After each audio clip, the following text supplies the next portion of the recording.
Hello everyone and welcome back to Classic Movie Reviews. I'm Dalton Burdett. I'm Ryan Warner. And this is not the podcast, and I don't know why I opened the shit like that. But welcome to Classic Movie Reviews, and today we're going to be talking about 1982's E.T., directed by Steven Spielberg. Ryan, overall thoughts upon rewatch of this movie? It's a very cute movie. I couldn't help but laugh at some of the things that E.T. would do, and I don't know if that was intentional when they were making the movie or not. But I remember watching this movie as a child and some of the NASA astronauts really just scaring the shit out of me and some of the federal agents. Oh, yeah. But upon rewatch, because we actually just finished watching it today, and it's really goofy.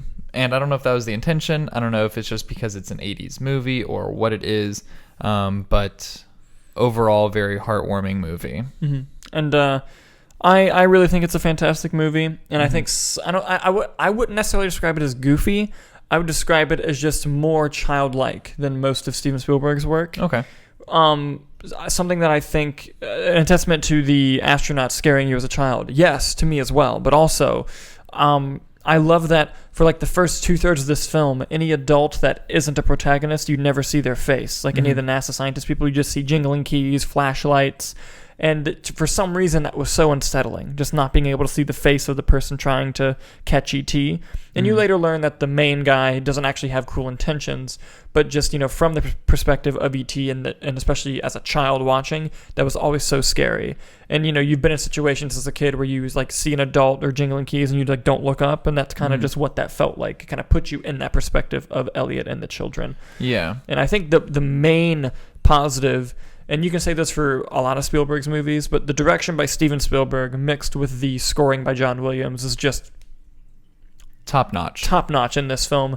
Especially, Steven Spielberg directed the shit out of this movie. There's so much visual storytelling, very little expository dialogue. A lot of it is just visually told to you. Yeah. And a lot of the special effects hold up, some of them don't, but most of the practical effects especially stand out. There's just some of the more attempted early CG effects that kind of failed a little bit. Yeah, exactly. But this movie does have a major theme dealing with a child of divorce, which is what Steven Spielberg was. But if you want to go ahead and go into some of the themes of the movie and like how that portrays with the alien, with E.T., and how Elliot's relationship with E.T., dives into those themes of the movie. Yeah, this movie is very deep on a thematic level. E.T. is sort of metaphorical for finding a friend, being a child of divorce, and kind of just finding someone to show love to and feel love from. And a lot of movies do try to do this through like a boy and his dog type story, whereas this movie kind of did it with an extraterrestrial alien because Spielberg in the 80s. But it does a great job of doing so.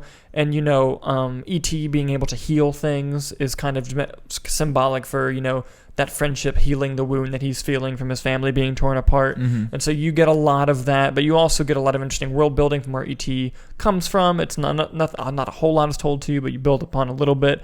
And, E.T. is sort of just this fish out of water storyline, which also kind of Elliot latches onto because he's just now getting accustomed to this new lifestyle. Yeah. Which, by the way, Henry Thomas, great performance. And he kills it. Even little Drew Barrymore does a little good job as well. But, this film is very deep thematically, like I said. And love is a huge theme in this movie, which, in most movies, that tends to be a little cheesy. But I think this film, especially with this great cinematography as well, nails that theme. Especially, spoilers, obviously, but when E.T. dies and comes back to life, it's very emotional, it's very tragic. But, through the power of love, E.T. is able to come back to life and sort of help Elliot move on. And the final scenes of this movie, of them saying goodbye to each other, is some of the most emotional filmmaking that Steven Spielberg's ever done. And that dude did fucking Schindler's List. And this is top-notch emotional shit from him. And the score by John Williams, like we said, just everything coming together perfectly.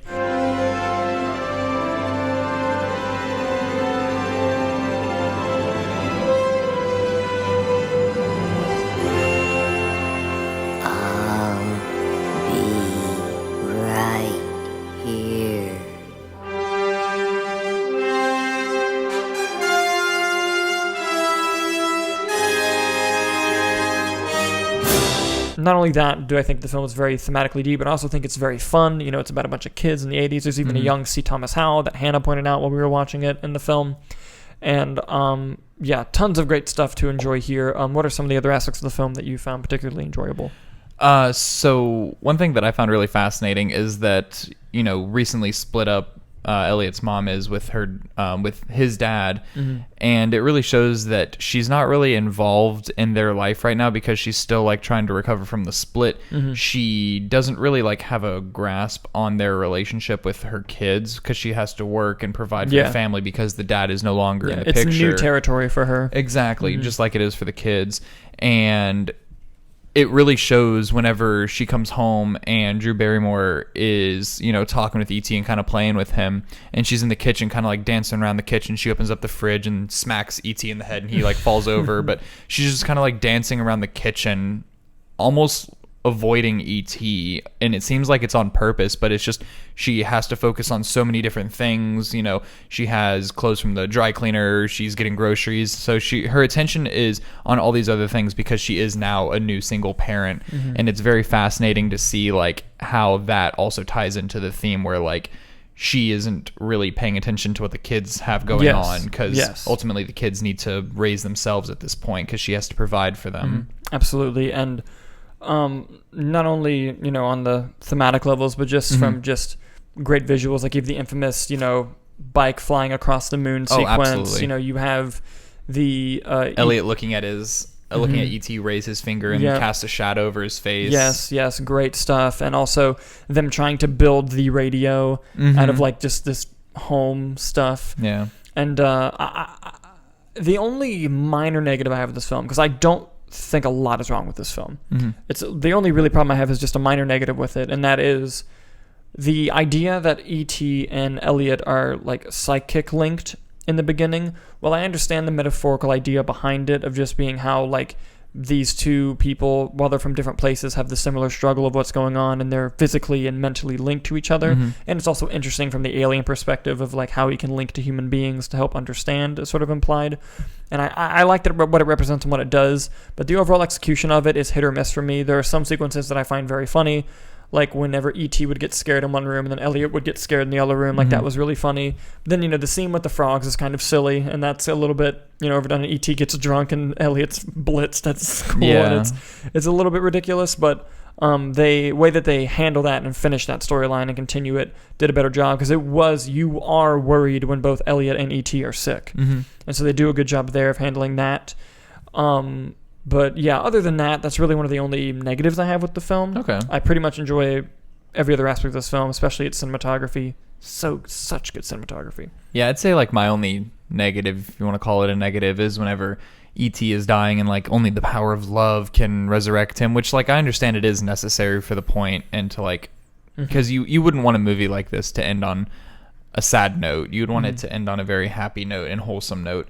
So I understand the need for it, but it just is a little cheesy, I suppose, because like his heart doesn't start beating again until he's like, I love you, E.T. And then he gets resurrected, and it's like, that's a little cheesy, but like I can forgive it. Yeah, there's also a lot of Christ imagery and allegories with E.T. going on. He's sent from another world and then sacrifices himself, comes back to life, and goes back home. Does a lot of that, but and the parallel storytelling, it kind of makes sense for kind of the message, because there's tons of themes in this movie. Even like I think there's dabbles of immigration in there somewhere and being able to help. There's a lot. It's a very complex movie, and as a child you watch it because it's like, ooh, aliens and fun and buddies, and when you get older, it's like and watch a kid it, adventure. Yeah, but when you get older and watch it, it really speaks to you more. But also, it was smart to have the children be the protagonists of this movie, because there's something more magical, especially in a cinematic sense, when something's being told from the perspective of a child. Yeah. And there's just something that just kind of brings you down to that level, and you remember being that age and how you would react to certain situations. So I think that one of the biggest key things in this movie is it being told from the perspective of the child, because if this was about Elliot's mom finding E.T., I don't think I would have enjoyed it nearly as much. Absolutely not.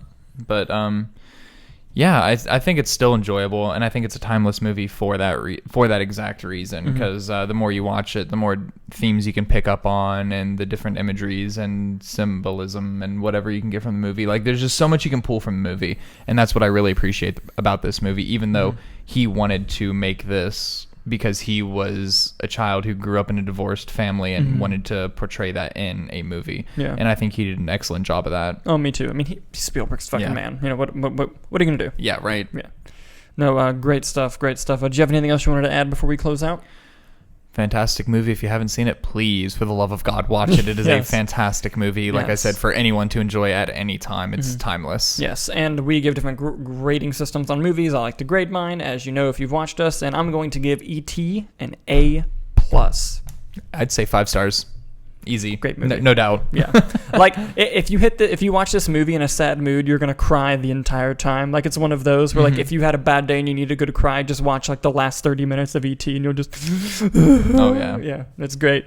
Great stuff. But, God, what a fucking great classic. It is. I love doing this series and just being able to rewatch a bunch of these movies. Yeah, I think I'd like to get into, like, because I've been wanting to watch E.T. for a while now, so it just felt natural, but, like... I'm ready to start watching some movies that neither of us have seen. That would be very like interesting. some real classics. Yeah, like that'd be cool. You know, we'll see. Yeah. Oh yeah, we'll get there. But thank you guys so much for watching. Stay tuned for the channel. Be on the lookout for Franchise Spotlight and the podcast, and we'll see you next time. Yeah. Bye-bye.